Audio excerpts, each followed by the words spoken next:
Bueno, vamos a empezar con lo que es el bucle for, que en español es desde, y lo podemos hacer con diferentes colecciones. Tenemos lo que son listas, tuplas, diccionarios, cadenas, y también se le puede agregar con un rango. Nos dice que el ciclo for recorre los elementos de una determinada colección. Para esto se utiliza lo que es un iterador, que es un elemento utilizado en programación para hacer repeticiones. Aquí les coloqué dos ejemplos. En el ejemplo de la izquierda tenemos una lista con 4 elementos, uno, 2, 3 y 4, que son strings. Y lo que vamos a hacer es llamar al bucle for, utilizar un iterador i que va a recorrer los espacios dentro de una lista. Y por cada espacio que recorra va a imprimir un hola mundo. Entonces, como vemos, tenemos 4 hola mundos porque tenemos 4 elementos dentro de nuestra lista. Si en caso contrario, pues, o un caso diferente, queremos imprimir los elementos que contiene esta lista, lo único que haremos, como vemos en el ejemplo en la derecha, va a ser utilizar el comando print, pero anteponerle una F, que es para dar formato tipo string a los elementos del iterador. Entonces, cuando el iterador esté en la primera posición, está el 1, eh, pasa una repetición y se va al segundo espacio, que va a ser el número 2, y así conseguimos imprimir todos los valores de la lista. Tenemos también el for con tuplas. Como vimos en la clase pasada, una tupla es un conjunto ordenado y es inmutable, es decir, que no se pueden editar estos datos, pero estos pueden ser iguales o ser de diferente tipo, sus elementos. Aquí les coloqué dos ejemplos para que vean la diferencia. En el lado izquierdo tenemos una lista, en el lado derecho tenemos una tupla. La diferencia es que la lista va con corchetes y la tupla va con paréntesis para que se pueda diferenciar una lista de una tupla. Y como vemos, imprimimos lo mismo. La única diferencia es que aquí en la tupla no podemos modificar el contenido de sus elementos. Aquí tenemos lo que es el for con diccionarios. Como vimos, los diccionarios necesitan una clave y un valor, por lo que tenemos en clave, les puse ejemplos de meses, enero, febrero, marzo, y valores que se corresponderían a los días, 1, 2 y 3. Tenemos dos formas de representar esto. La primera forma eh, es llamando a un diccionario. Recordar que un diccionario se llama con corchetes. Entonces, corchetes se pone la clave, que en este caso es enero, y se pone un valor, que es con 2 puntos. Los 2 puntos separan la clave del valor y la coma separa un elemento del diccionario con otro. Entonces, asimismo, creamos un bucle for con un iterador y en el comando de imprimir le agregamos formato de iterador, lo que nos va a hacer que nos imprima la clave. Y para imprimir el valor, lo que hacemos es entre llaves llamar a nuestro diccionario y entre corchetes llamar a lo que es nuestro iterador, teniendo enero 1, febrero 2 y marzo 3.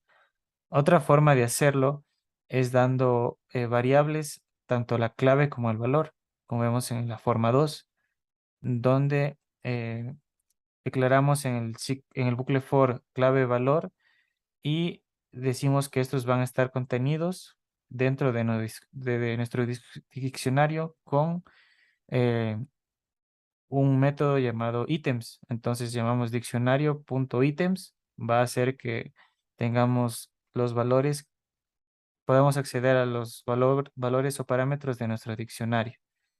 Entonces, al momento de imprimir, pues le damos formato y simplemente declaramos lo que es la clave y el valor y obtenemos el mismo resultado. Bien, aquí tenemos con cadenas. En el caso de las cadenas, una cadena de strings, yo le coloqué Christian DV7 y por cada elemento de esta cadena nos va a imprimir lo que es el total de la cadena. Me parece que Christian DV7 tiene 11 letras, entonces nos imprime 11 veces. Y asimismo, si queremos acceder a los elementos o por posiciones del iterador, pues utilizamos entre llaves el iterador. lo que va a hacer que nos imprima por cada ciclo, por cada bucle, una letra de lo que es la cadena y esta se va a ir desplazando hasta llegar al final. Y si queremos imprimir toda la cadena en una sola línea, lo que hacemos es, luego de colocar nuestro iterador, colocar una coma, poner end y poner comillas en blanco. Esto lo que hará pues será darnos en nuestra lista de manera horizontal. Tenemos el for con el rango. El rango dentro del for nos permite realizar una instrucción impuesta una cierta cantidad de veces, dada la imposición que vamos a colocar dentro del paréntesis. Aquí les coloqué 3 ejemplos.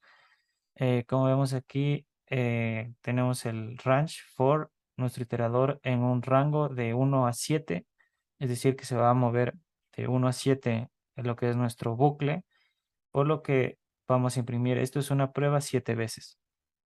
Se pueden realizar secuencias lógicas con los rangos. Por ejemplo, si imprimimos nuestro iterador y le vamos sumando un valor, pues nos va a imprimir la posición en la que va avanzando. Entonces, empieza en 2, 3, 4, 5, 6 hasta llegar al 7, que es donde nos impusimos que llegue nuestro bucle for. Finalmente, tenemos un tercer término o parámetro dentro del rango. Este nos indica cuántas veces va a avanzar lo que es el bucle para que funcione el código. Entonces, como vemos aquí, funciona de 2 en 2. Por eso es que nos imprime el 1, luego se salta 2 y ya nos imprime el 3. Se salta 2, ya imprime el 5. Esto se puede utilizar para diferentes operaciones, para diferentes acciones, dependiendo de cada cuánto quieren que se ejecute lo que es el bucle for. Ahora seguimos con el comando while. El while significa mientras. Este es un bucle que se ejecuta repetidas veces mientras se cumpla una cierta condición. Si esta condición es cierta, el bucle va a ejecutarse y una vez que esa condición no se cumpla, pues el bucle terminará y seguirá la siguiente línea de código o si no hay más código, pues terminará el programa. Si la condición es falsa desde un principio, el bloque no se va a ejecutar. Aquí tenemos un ejemplo corto donde nuestra A es igual a 0 y mientras A sea menor a 5 vamos a imprimir un valor, el valor de A, pero a este le vamos a ir sumando 1 hasta que llegue un punto en que A no va a ser menor a 5, sino que va a ser igual, entonces se termina lo que es el bucle. Aquí tenemos while con una sentencia else, al igual que con el if. eh, el while permite una sentencia else que se ejecutará cuando la condición del bucle no sea cierta. Es el mismo ejemplo que les coloqué anteriormente, solo que el else es caso contrario, por así decirlo.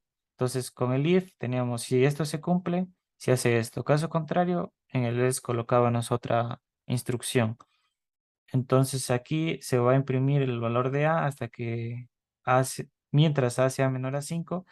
Caso contrario, se va a imprimir el número es mayor a 5. Entonces, como ven, se acaba el bucle y se genera o se ejecuta lo que es el else, que nos imprime el número es mayor a 5. Aquí tenemos el while más el break. En un bucle while se puede usar esta instrucción break, la cual nos permite cortar el bucle bajo una cierta condición. Esto puede ser útil para, en caso de que queramos que se cierre el bucle bajo cierta acción, podamos hacerlo. Aquí tenemos que cuando el valor de A llega a 3, se va a ejecutar nuestro comando break, el cual corta las instrucciones, por lo que solo vemos impresas las instrucciones 1 y 2 respectivamente. Las demás instrucciones fueron cortadas por el break. Pero ¿qué pasa si no queremos que se corten todas, sino solo una cierta instrucción? O, perdón, un cierto valor que recorra el ciclo for. Entonces lo que hacemos es utilizar continue. Este nos va a interrumpir el bucle, pero solo en el ciclo en el cual lo determinamos que se ejecute. Y luego pues seguirá continuando el bucle nuevamente hasta que la condición sea falsa. Aquí tenemos el mismo ejemplo. Cuando A llega a 3 se va a ejecutar el comando continue, el cual solo corta la instrucción cuando A vale 3, pero después sigue funcionando el código como vemos En la impresión se imprimen todos los valores menos el 3, que es donde estaba el comando continue. Bien, ahora vamos a ver lo que son clases y objetos, la programación orientada a objetos. Los objetos manipulan los datos de entrada para obtención de datos de salida específicos. Cada objeto ofrece una funcionalidad especial. El lenguaje basado en objetos nos da la posibilidad de definir objetos y poder realizar operaciones dentro de los objetos mismos. Esto es importante ya que la mayoría de programación se basa en objetos y es importante conocerla para entender cómo va estructurada la programación. Aquí les puse ejemplos como que un poco básicos para que se entienda y lo puedan comprender bastante bien. Tenemos las clases. Una clase es una plantilla para creación de objetos de datos. Esto según un modelo predefinido. Estas clases se utilizan para representar entidades o conceptos. Cada clase es un modelo que define un conjunto de variables y métodos apropiados para operar con dichos datos. Cada objeto que sea creado a partir de esta clase, pues se denominará instancia de la clase. Y finalmente, las clases son un pilar fundamental de la programación orientada a objetos, ya que por las clases podemos abstraer los datos y operaciones asociadas de sus objetos. Aquí hay un ejemplo con una clase que es persona. Y como vemos, Pedro es una persona, por lo tanto, Pedro pertenece a la clase persona, Cristina igual, Manuel igual y María igual. A esto se lo denomina instancias. Y ahora vamos a definir diferencias. Tenemos variables de clase y variables de instancia. Una variable de clase se comparte para todas las instancias de la dicha clase. Aquí les puse un ejemplo del número pi, ya que si queremos calcular el área de un círculo es pi por radio cuadrado. Entonces pi es una constante, es un valor que nunca va a cambiar para cualquier círculo. Entonces, como es para cualquier círculo, lo vamos a declarar de una forma en que podamos usarlo para todos nuestros objetos. Por lo cual, un consejo es poner una barra baja y antes del nombre de la variable. Esto es como que un pequeño truco o código dentro de los programadores para saber que eso es una variable de clase, pero no es obligatorio utilizarlo. Es más que todo para que otro programador sepa que eso es una variable de clase. Seguimos con las variables de instancia. Estas, en cambio, son las que tienen cada objeto como tal dentro de una clase y no se comparte con otros objetos. Viendo lo que es el área de un círculo, pi por radio cuadrado, vemos que el radio sí varía dependiendo del radio de nuestro círculo o del perímetro de nuestro círculo como tal. Entonces, radio va a ser una variable de instancia, como vemos aquí, ya que pues, el radio pues, es diferente para cada tipo de círculo. Entendido eso, vamos ahora a lo que son los objetos. Los objetos nos permiten almacenar información y a su vez crear funciones eh, para poder aplicarlas sobre los mismos. Esto se conoce como atributos y métodos. Los objetos se definen mediante una plantilla que es la clase. Entonces, un objeto pertenece a una clase cuando se ha creado a partir de la misma. Los dos objetos que pertenecen a la misma clase van a tener los mismos atributos, pero los valores de estos no tienen por qué ser los mismos.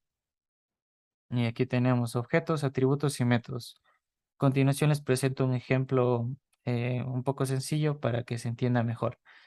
Tenemos lo que son dentro de los atributos. En programación se los conoce como variables o son variables. Por ejemplo, si tenemos una clase perro, sus atributos o variables puede ser la raza del perro, porque no todos los perros son de la misma raza, hay razas diferentes. Igual hay perros con colores diferentes y con edades diferentes. Como ven, estos atributos son propios de cada objeto. Entonces, se los declara como tal. Se utiliza lo que es una función barra baja init barra baja, que esto lo explicaré después, con el comando self, y aquí se añaden lo que son los atributos raza, edad, color, para luego crear nuestra variable de instancia de estos atributos.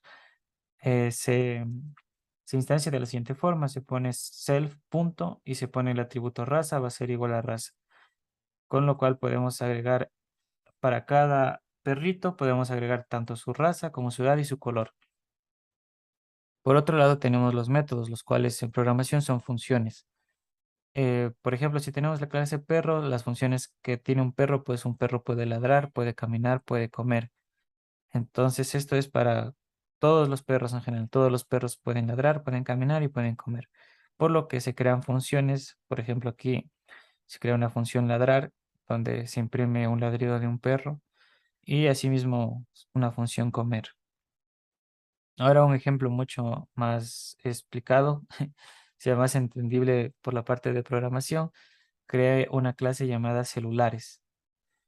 Como vemos, la variable de clase va a ser la función principal, es decir, lo que hace todos los celulares, para no tener que estar llamando para cada objeto a esta función.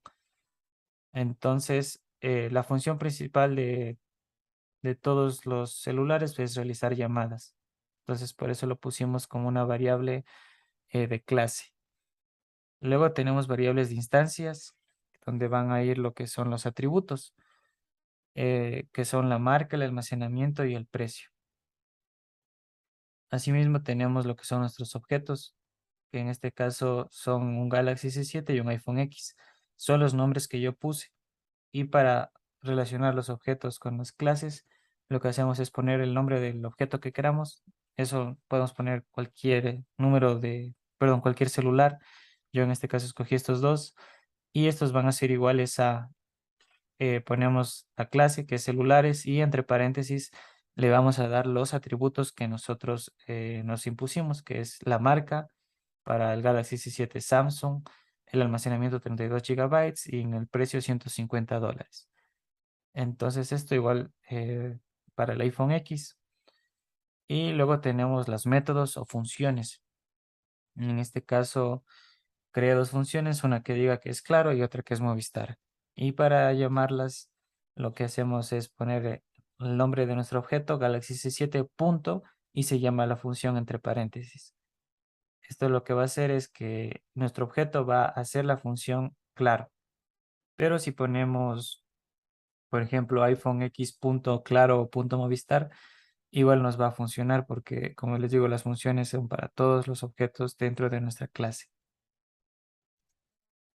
Bueno, aquí finalmente tenemos el self y el constructor, que es lo que nos va a permitir hacer las clases. El constructor es una función especial que se llama para definir los atributos de diferentes objetos dentro de una clase. Este se lo instancia de tal manera como def, que es función, barra baja, init, barra baja. Si abre paréntesis, se coloca el self, que es de uno mismo, para poder relacionar lo que son las clases con la clase con sus objetos y colocamos nuestros atributos, la marca, el almacenamiento y el precio. Aquí les coloqué un ejemplo de código y unos tips o unos comentarios. Por ejemplo, para crear un atributo vamos a anteponer el self dentro del constructor. Como ven, self.marca igual a marca, self.almacenamiento, almacenamiento y self.precio igual a precio. Con esto ya instanciamos lo que son nuestros atributos para poder llamarlos con los objetos. Para crear en cambio un método o una función, lo que se hace es se nombra el método y luego se coloca el self. Como vemos aquí tenemos la función claro y entre paréntesis colocamos self para que se relacione con nuestra clase. Para llamar a un atributo, como les mencioné antes, se pone el objeto punto y se pone el atributo. Y para llamar a un método, en cambio, se pone el objeto punto, nombre del método y este va entre paréntesis. Finalmente quiero darles una introducción a OpenCV, a Cámara Vision, que vamos a ver luego en las próximas clases. Bueno, OpenCV fue lanzado en 1999 por un grupo ruso de Intel para los procesadores de Intel. Tenían tres objetivos. Era poder avanzar en la investigación de lo que es la visión artificial. Querían que este fuera una infraestructura común para todos los proyectos que tengan que ver con eso, con visión artificial o visión por cámara. Y asimismo querían que sea de uso gratuito, porque si hay otros programas o otras librerías que utilizan lo que es la cámara para hacer visión artificial o para hacer ciertas aplicaciones que tengan que ver con el uso de cámara. Pero estas o son de pago o tienen su propio código de programación. En cambio, OpenCV se puede utilizar con C++, con C, con Python y tiene un gran porcentaje de personas que lo utilizan. Por lo tanto, existe una gran comunidad y existe bastante información acerca de esta librería. Las funciones principales de OpenCV son identificar objetos y rostros, similitud de imágenes, se puede usar para realidad aumentada, para seguimiento, para reconocer escenarios, para analizar y procesar imágenes y asimismo también para lo que es la robótica. Finalmente quiero darles un concepto de una imagen digital, cómo se entiende una imagen digital dentro de OpenCV como tal. Entonces tenemos que una imagen se puede trabajar dentro de un rango de 8 bits, donde tenemos umbrales de 0 a 255, que es lo que puede variar el píxel como tal. Entonces cada píxel puede variar de 0 a 255. Entonces eso lo que hace es que cada píxel se una y se conforme la imagen como una matriz de m por n, es decir, m píxeles por n píxeles, los cuales cada píxel va a tener su parámetro de intervalo de intensidad de color. Tenemos dos modelos. Tenemos el modelo sustractivo, en el cual los colores se mezclan entre sí, mostrando cada vez menos luminosidad, y el modelo aditivo, en el cual se utilizan los colores primarios, que es el rojo, el verde y el azul, y se combinan estos entre sí para dar los demás colores. Y bueno, eso sería de la presentación, y a continuación les voy a mostrar un ejemplo del ciclo for para que quede un poco más entendido. Bueno, aquí en el reto for vamos a utilizar una librería llamada tiempo para hacer ciertas aplicaciones. Esta de aquí ya se encuentra como tal en Python, la tienen por defecto. Y lo que hacemos va a ser crear una función llamada cronómetro. Esta función le vamos a dar una entrada de texto en donde vamos a ingresar un valor y vamos a utilizar el for con un rango de 1 hasta la entrada o el valor que nosotros pongamos más 1 y que tenga una secuencia igual de 1. Entonces declaramos una variable t que va a ser cuánto tiempo en segundos vamos a querer que se realice una pausa. Por eso aquí se aplica la librería time.sleep y aquí declaramos cuánto queremos que se haga, que en este caso es 1. Y imprimimos este valor.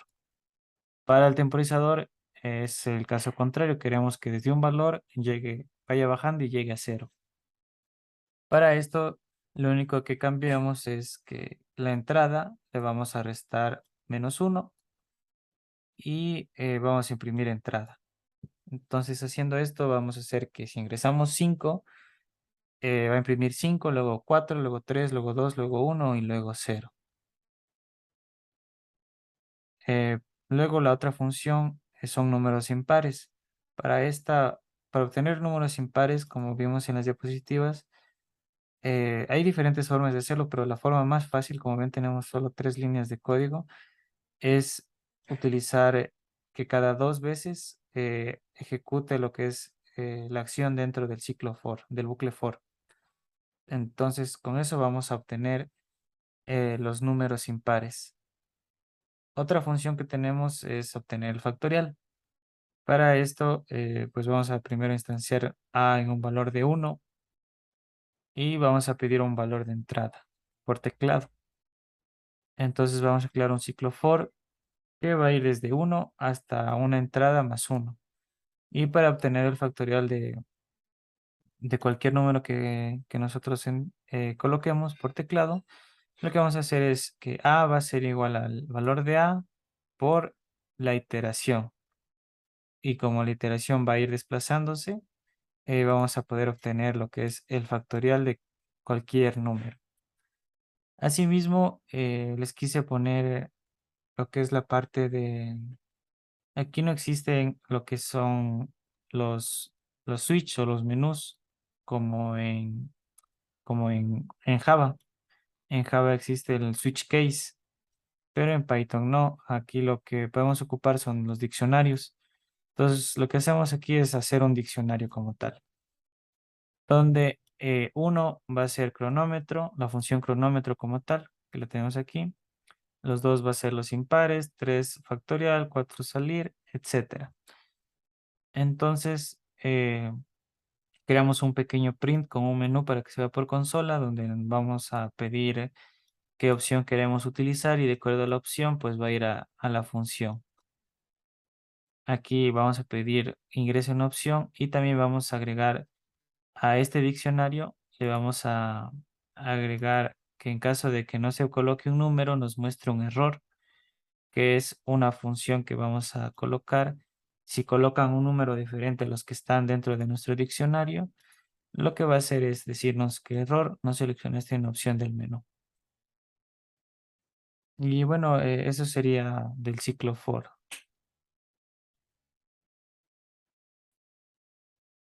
Bueno, para lo que es un ejemplo del while, pues se puede hacer también un menú con while.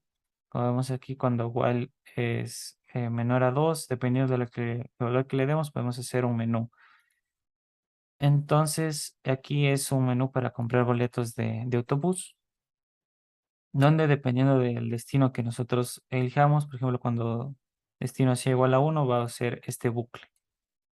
Cuando destino sea igual a 2, va a ser este. En cada bucle vamos a tener un costo, vamos a preguntar cuántos boletos desea, vamos a calcular el valor total de los boletos que compre y si está de acuerdo con la transacción y si no, pues si está de acuerdo, pues se finaliza lo que es el programa.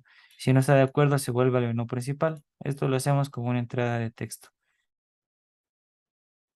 Y así para los tres casos, tenemos tres, por decirlo, tres rutas de Loja a Quito, de Cuenca a Quito y de Cuenca a Guayaquil.